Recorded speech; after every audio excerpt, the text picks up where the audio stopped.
दूसरी बार ये हुआ कि पहले तो मैं खुर्रम के साथ 2 बार जा चुका था गाड़ी लेने। बाद में मैंने कहा कि चलो इतना इशू इस वजह से नहीं है कि जो लेके आता है उसी पे पड़ता है। बाद में जो सामने शक्ल दिखाएगा जाएगा तो वो पहचान में आ ही जाता है कि ये करता है। अब जब गाड़ियाँ सेल वगैरह करने के लिए गया तब भी मैं बैक पे खड़ा होता था, यानी कि मैं फ्रंट पे नहीं आता था। गाड़ी बेचने गया तो मैं गाड़ी के अंदर बैठा हूँ बस, यानी कि साथ का मतलब है कि मैं बाहर बैठा हूँ और शोरूम के अंदर हसन अली आशा ही जा रहा है, मैं नहीं जा रहा। जो भी रेट वहाँ पे लगा वहाँ पे डन कर देनी उन्होंने। बेचने वाले भी लालच में आ जाते थे कि एक गाड़ी है ही 15 लाख की, तो इस 18 लाख किस तरह उसका मिल सकता है।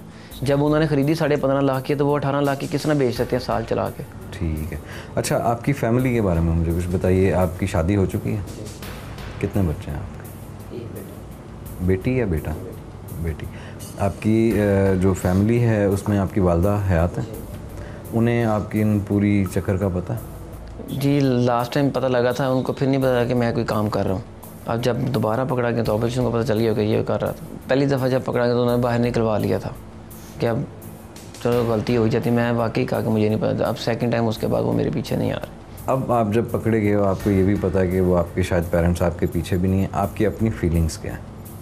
बस ये है कि लास्ट टाइम अगर अल्लाह पाक ने मौका दिया तो इंशाल्लाह दोबारा नहीं करेंगे, क्योंकि अब बेटी भी हो गई है। बात सारी ये है, पहले नहीं थी वो। तो आपको क्या लगता है कि अगर आप इस तरह के कामों में अंदर हो जाओगे, बार बार आपका आना जाना लगा रहेगा, तो आपकी वाइफ की आपके बारे में क्या एक सोच डेवलप होगी? अभी तक तो लास्ट टाइम तक तो उनको नहीं पता था, यही पता था कि मैं बाहर हूँ।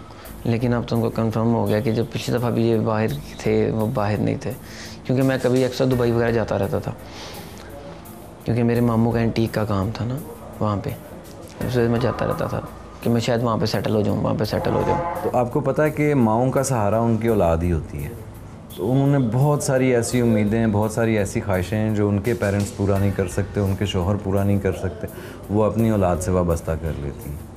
तो आपको क्या लगता है कि आपने अपनी माँ का किस तरह से वो उधार चुकाया? आप अपनी माँ की ख्वाहिशों को पूरा कर सकें?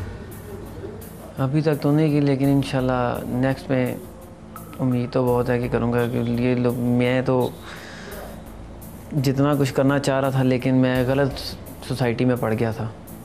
और ये तो अब जो लोग मुझे देख रहे हैं, जो लोग मुझे इस वक्त सुन रहे हैं, मैंने तो पैसे की लालच में आके किया। लेकिन मैं उनको यही कहूँगा, एडवाइस दूंगा कि ये ना करें इस तरह का काम पैसे की लालच में आके। अभी मैं जिस मुकाम पे खड़ा हूँ ये कोई अच्छी जगह तो है नहीं है कि अरेस्ट हुआ हुआ मैं और जेल भी जाना है। अभी देखें क्या क्या मुसीबतें भी देखनी पड़ेंगी मुझे। तो आप किस तरह से अरेस्ट हुए? मतलब पुलिस ने आपको कैसे गिरफ्तार किया? उमर जो लास्ट टाइम जो मर्डर जिसका हुआ है वो गाड़ी लेके आया मेरे पास, कहता है कि गाड़ी है मेरे पास भाई, आओ आके देख लो। रात का टाइम था, तकरीबन 10:30 से 11 बजे का टाइम था। मैं गया हूँ तो उसके पास गाड़ी खड़ी हुई थी, लैंड क्रूज़र। मैं कहा किसकी है? कहता अपनी है।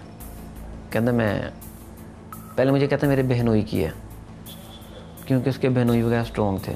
फिर उसने मुझे कहा कि नहीं मैं पे ऑर्डर पे लेके आया भाई। मैं कहा फेक पे ऑर्डर पे? कहता हाँ। मैं कहा अच्छा, क्योंकि उसका भी रब्ता वाजिद के साथ था अच्छा भला। तो मैं कैसे, कहता भाई इसको सेल करनी है। मैं कहा चलो। मैं कहा कहाँ पे? कहता देख लेते हैं। कहता मैंने 1-2 जगह पे रेट लगवाए हैं। मैं कहा क्या लगा? कहता 40-42। मैंने कहा अच्छा। तो मैं कहा तूने कितने का पे ऑर्डर दिया? कहता 53 का। मैंने कहा ठीक है। मैं कहा जब सुबह होते हैं चलते हैं। सुबह ही 12-1 बजे ये मेरे पास लेट आया। कहते इतने बजे शोरूम खुलते हैं? मैं कहा हाँ जी। फिर हम निकले हैं, पहले जेल रोड पे गए हैं, 2-3 शोरूम में देखें तो कोई इतनी बड़ी अमाउंट की चीज़, क्योंकि फ़र्स्ट टाइम इतनी बड़ी अमाउंट की चीज़ सेल करने के लिए लेके पे ऑर्डर पे वो आए थे। मैं भी अपनी लाइफ में फ़र्स्ट टाइम इतनी बड़ी चीज़ बेचने के लिए जा रहा था। तो फिर हमने सोचा टाउनशिप चलते हैं, वो अल्लाह चौक से राइट हो के वहाँ पे गए हैं। वहाँ पे जाके एक शोरूम पे गाड़ी दिखाई है, उन्होंने कहा कि नहीं पेमेंट नहीं है। फिर अगले पे गए हैं, उन्होंने कहा कि जी मैं परचेज़ करना चाहता हूँ।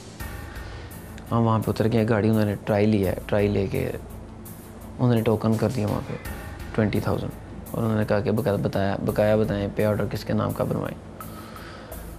हमने कहा नहीं मैं पेमेंट कैश चाहिए।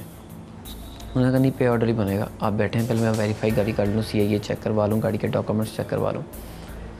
अभी इतनी बात ही हो रही थी कि इतनी पुलिस आ गई और मैं अरेस्ट हो गया। मैं जैसे ही बाहर आया हूँ देखा तो मुझे लगा कि बाहर पुलिस है, मैं देखा तो बाहर अरेस्ट हो गया। बस अब यही है कि बस अल्लाह पाक एक दफ़ा मौका दे तो नहीं ऐसा काम करेंगे कभी। ये है कि मामा मेरे लिए दुआ कीजिएगा कि मैं जल्दी बाहर आ जाऊँ और आके आपकी जो ख्वाहिशें हैं वो हलाल की कमाई से पूरी करूँ। अगर आपके दिल में कुछ है तो बस एक दफ़ा माफ़ कर दीजिएगा।